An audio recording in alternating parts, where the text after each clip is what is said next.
Hello, you guys, and welcome back to another episode of Mental Health with Megan. So, this is episode number 3. And since the second episode was about the current event going on in my life of being cheated on and my most recent ex-boyfriend, I thought we would just continue right on with that topic, and I would talk more about relationships and dating and my first love, my first boyfriend, and my first romantic encounters in life. So, where do I even begin? I just wanted to say, so far, thank you guys so much for all the love I've gotten on the podcast. It really means a lot because I've wanted to start a podcast for a while, and I don't know, now just seemed like the right time. Like I said in the first episode, I've had this mic sitting in my drawer since COVID, and I've been waiting for the right time, but there never really is a right time when you want to do something new and creative. So here I am.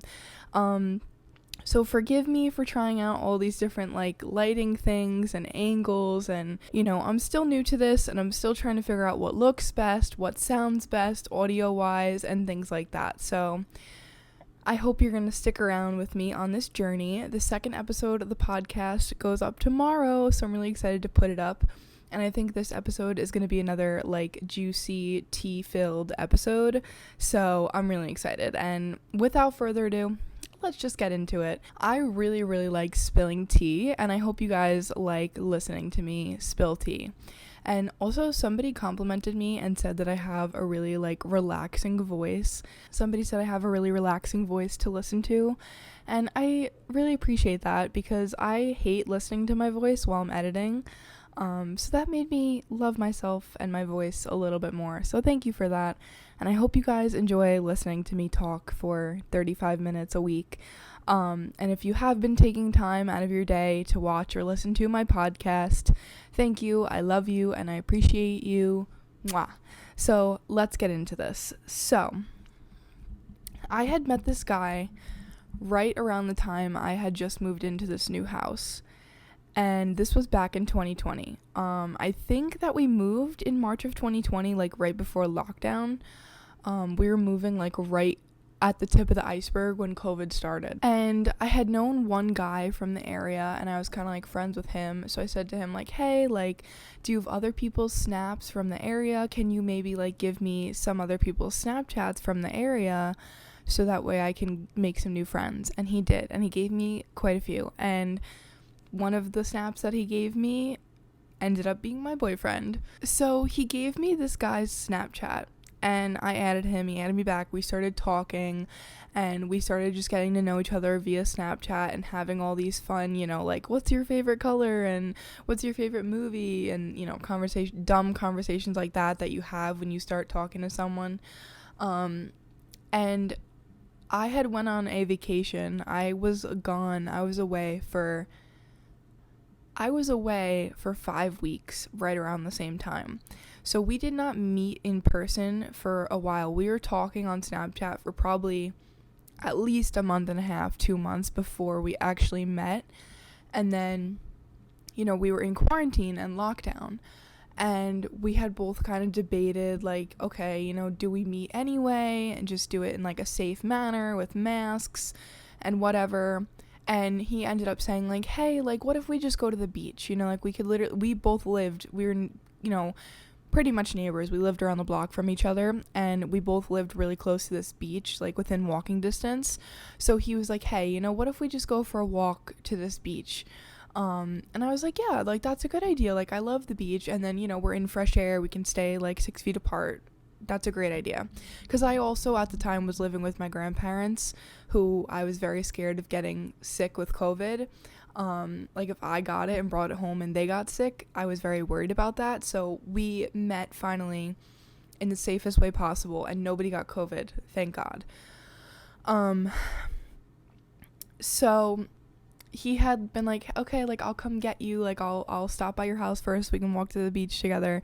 And I remember I was on FaceTime with my friend, getting ready, and I was freaking out and really nervous because this was the first time that a guy had ever seriously asked me on a date and was about to show up at my house to pick me up for a date. And he didn't drive, so we just walked. But, like, he was about to show up at my house to meet me and my mom for the first time ever. So I was freaking out, as you can imagine. If you've ever went on a first date, you know how nerve-wracking it gets when you're, like, getting ready and, like, waiting for this guy to come pick you up. It's like you get, like, an adrenaline rush, your heart's pounding, you're like, oh my god, like, you're so nervous because you most likely, want this person to like you, and you want things to go smoothly if you've been talking to them and whatnot. So I remember being on FaceTime, and I was so excited that we were finally going to get to meet after talking so much on Snapchat. And he came to my house and picked me up, and we went on, like, this walk to the beach, and it was nice. Like, I was nervous because I'm the type of person where I'm very shy at first, but then once you, like, get to know me more, I, like, let all my craziness out, basically. And once I get comfortable around you, I will, like, act more myself and show more of my personality. So the first date, I was, like, shy. He was kind of, like, shy, but we talked and we had a nice time. And I was, like, waiting to see, like, if he would kiss me. And he ended up kissing me. And I had all my firsts with this guy, mind you. And we were 16, or maybe I think I had just turned 17. Yeah, because my birthday's March 10th, and we didn't meet. I don't think we met actually until, like, June or July. But yeah, so I was 17, and I was having, like, this was my first kiss other than a stage kiss for theater. We love growing up a theater kid when your first kiss is a stage kiss. Kind of, like, very interesting. But anyways, we're not going to get into that right now. So yeah, he kissed me, and I was like, oh, like, that's it. Like, being that it was my first, like, romantic, like, kiss, I was like, oh. And it wasn't a bad kiss. It was just really, really awkward because, like, I could tell we were literally just sitting there staring at each other, and I could tell that he was, like, trying to, like, figure out how to kiss me, and I was like, oh my god, it was so awkward. And I went home and I was, like, texting all my friends, like, oh my god, like, we kissed. And I was so excited because this was, like, I had all of my firsts with this guy, and this was, like, my first kiss, and I was, like, so excited. And I didn't have this until, like, I was older. Like, all of my friends had first kiss, not all of them, but most of my friends and people I went to school with and people my age had first kisses when they were, like, 13 through 15, and I was always waiting and, like, oh my god, how come guys don't like me? How come guys never go for me? Things like that. And I had a lot of self-esteem issues about that, and, like, I was very insecure that I never had a boyfriend before, and that I never had a first kiss until I was 17. So yeah, but then I remember being like, oh, but, like, I like him, I think, but the kiss wasn't that good, so what if I don't actually like him, and, like, freaking out about whether I liked him or not. And obviously I did, because we started dating maybe, like, a month after that, few weeks. He asked me to be his girlfriend, and I was so excited. I was like, oh my god, like, I can't believe I finally have a boyfriend after 17 years of being single, and getting bullied for it too. So I was so excited. But it was really hard because we were having this relationship. I say relationship because we were so young that it's so hard for younger people to have relationships when neither of you know what you're doing, when it's both of your first time, in a real relationship like that. It's hard. And you get love blinded so easily sometimes, where you just think, like, I'm so in love with this person, but then you start to realize they're not really a good person. You just fell in love with the wrong person. And it was hard during COVID because, we were in quarantine. So our parents weren't letting us see each other. I'm really surprised. It was a miracle that we lasted as long as we did. We were together for, like, 8 or 9 months before everything blew up. And I would say we had a really good time for the first, like, 6 months or so. And then, like, summer came around after we met and officially started dating. It was, like, August, and we would go on bike rides and go on picnics and do a lot of stuff outside in the fresh air. And my mom actually would not let him even in our house for, like, probably the first, like, 2 or 3 months of our relationship. Well, because of COVID, but also because she didn't want a boy around. And she wasn't used to me having boys around. Like, she had to go through that too. Like, oh my god, my daughter has her first boyfriend. So I could understand that. But then it started getting cold out. It was, like, fall, like, September, November, and we were, like, sitting on my deck outside, and I was like, Mom, you gotta let us in the house at some point. You know, we can't sit outside and freeze to death all winter. So we were only allowed to hang out on the couch, and a lot of the time my mom would sit on the couch across, from us and talk to him and get to know him, and she would always, you know, come in and make sure both of our feet were like on the ground. Like, we were allowed to cuddle, but only if, you know, we were sitting up and our feet were on the ground and we weren't like laying all over each other and stuff. And then finally, probably like 6 or 7 months in, she started letting him in my room because I started sneaking him in my room. So she finally gave in and was like, okay, fine, but the door has to stay open and all that. And it's so interesting having a relationship when you're so young and your parents have all these strict rules, and, you know, it's hard to have a relationship just based off that alone, that your parents are going to have strict rules that you need to follow. And it's hard because you're teenagers, you want privacy, I feel like it makes you feel more mature and more grown up when you're in a relationship, but then your parents like snatch that freedom away from you, kind of. So yeah, but we had like a lot of good times. Like I said, like we would go on picnics.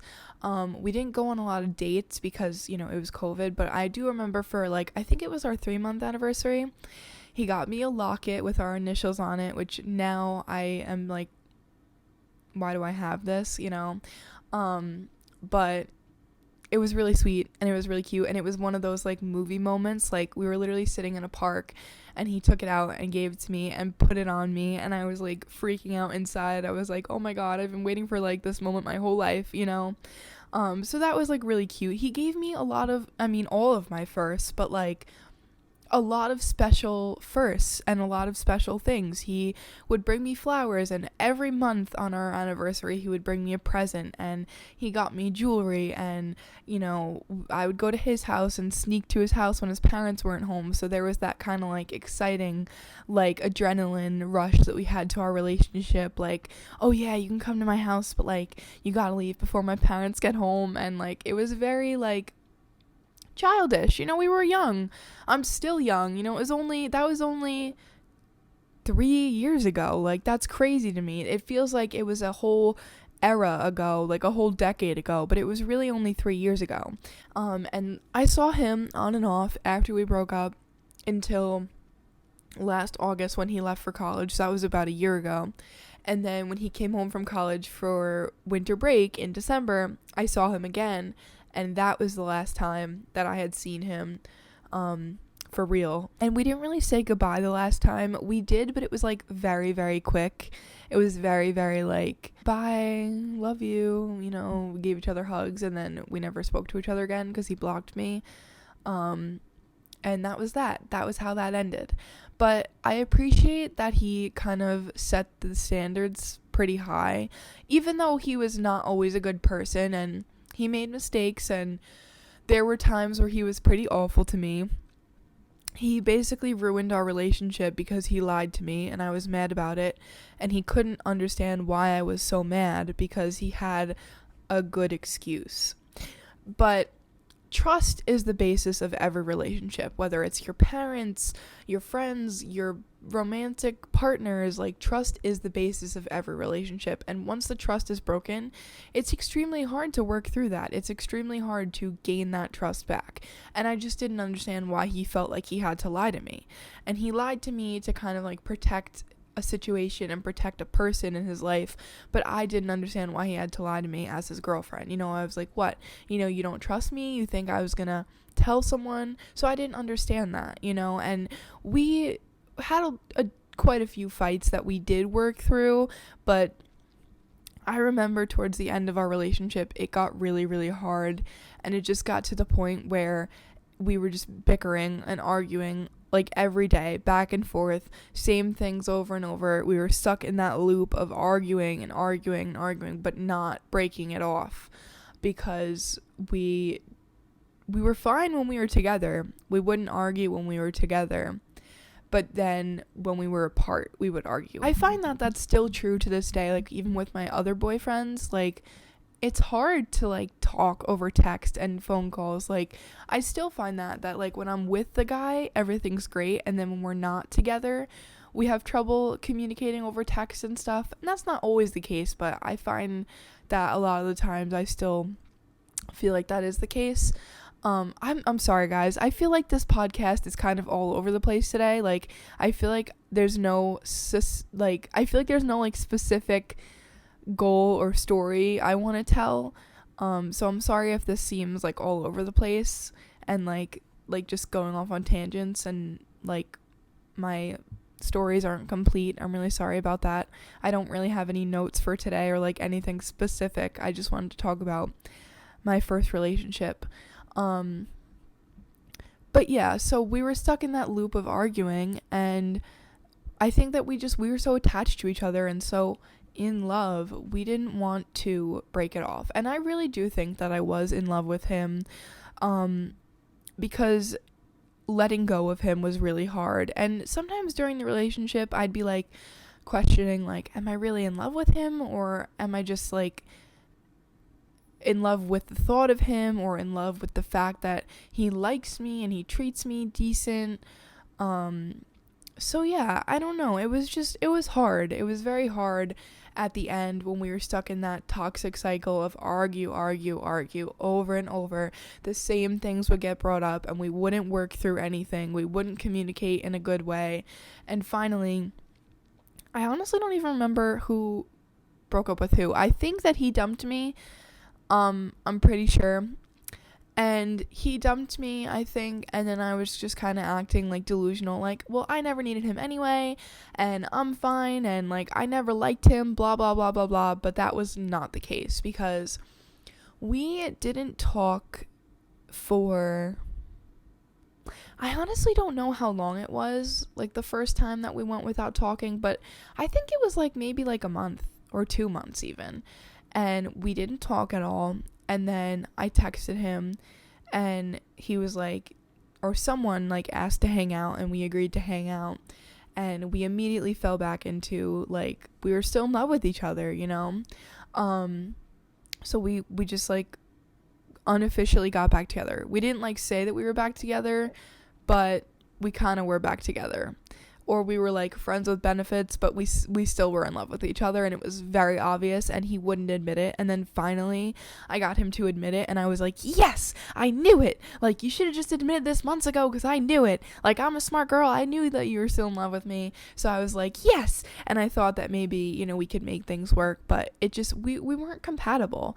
But we had a lot of fun times. We had a lot of good times. We went on some good dates. You know, we celebrated his 18th birthday, our 6-month anniversary. We did a lot of celebrating, and we were young, and like, you know, we were on and off from March of 2021 to January of 2023. Yeah. So we were on and off from March of 2021 to January of 2023. We were on and off that entire time. And sometimes we'd go weeks without talking to each other or seeing each other, and then we'd hang out again, and we were still in love with each other. And then when he had to leave for college, I was devastated, basically. But I was like accepting the bare minimum. We never got back together. We never were official again. We weren't really acting like a couple, but we would hang out and cuddle and watch movies and do couple things. So like, I mean, we were acting like a couple, but we weren't officially a couple. So it was very weird and confusing for me and for him and for both of us. And then he left for college, and we had this big dramatic goodbye, and I was so devastated, because I've always been the type of person that I have a really, really hard time letting go of people, like friends and boyfriends. When it comes time that I really have to like let it go, I have a really hard time with that. So we had this big goodbye, and I remember like crying on his shoulder and like didn't want to let him go when we were hugging goodbye. And you know, finally he had to go, and he went, and I was devastated, and I like texted my best friend, and I was like crying, and I was like, can I come over, like I need a hug? And you know, of course she was like, yeah, of course.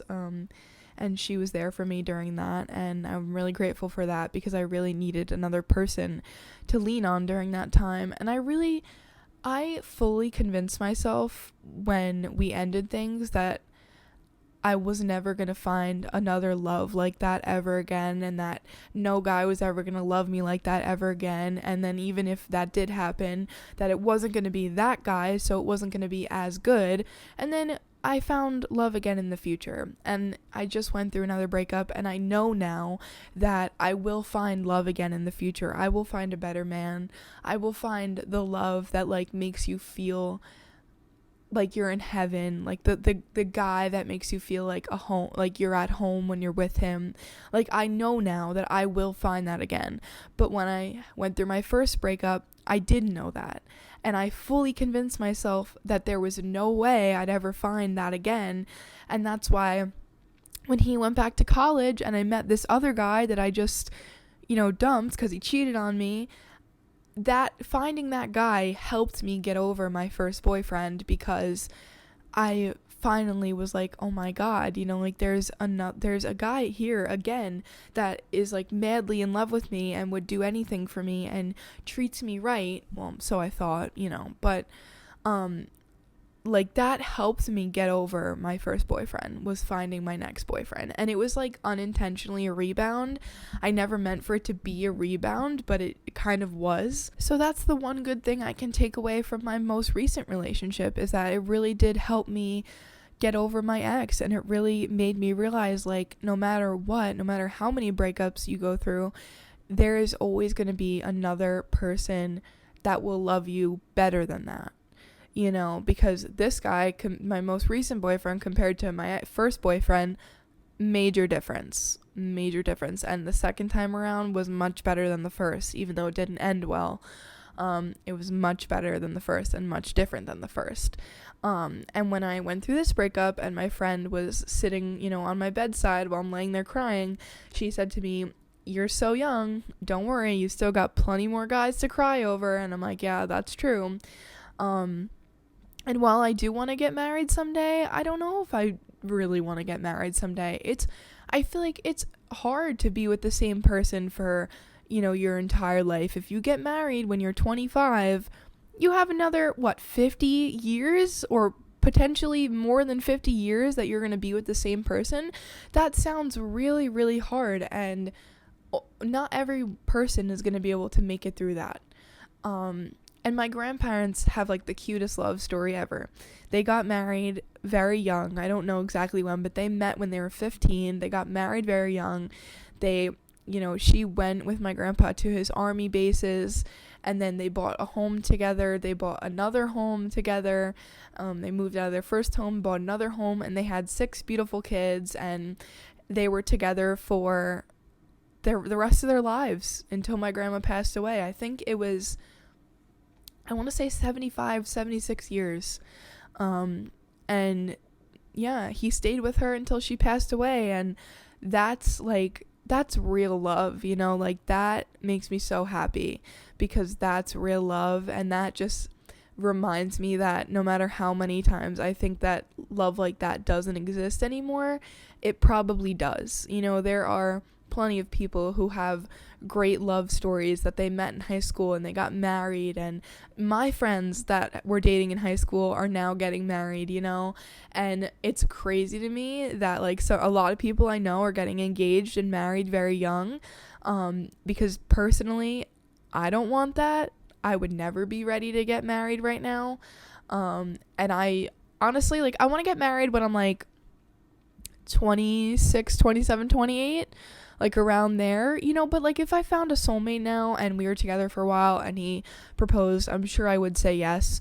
But I don't want to get married young. I want to be free. I want to have freedom and just travel and have fun and live my life and, get to know myself more. And I want to have a career and everything before I get married or make the decision to either get married or not get married. And I think that our generation is kind of going to be split. Some people are still going to get married and some people aren't.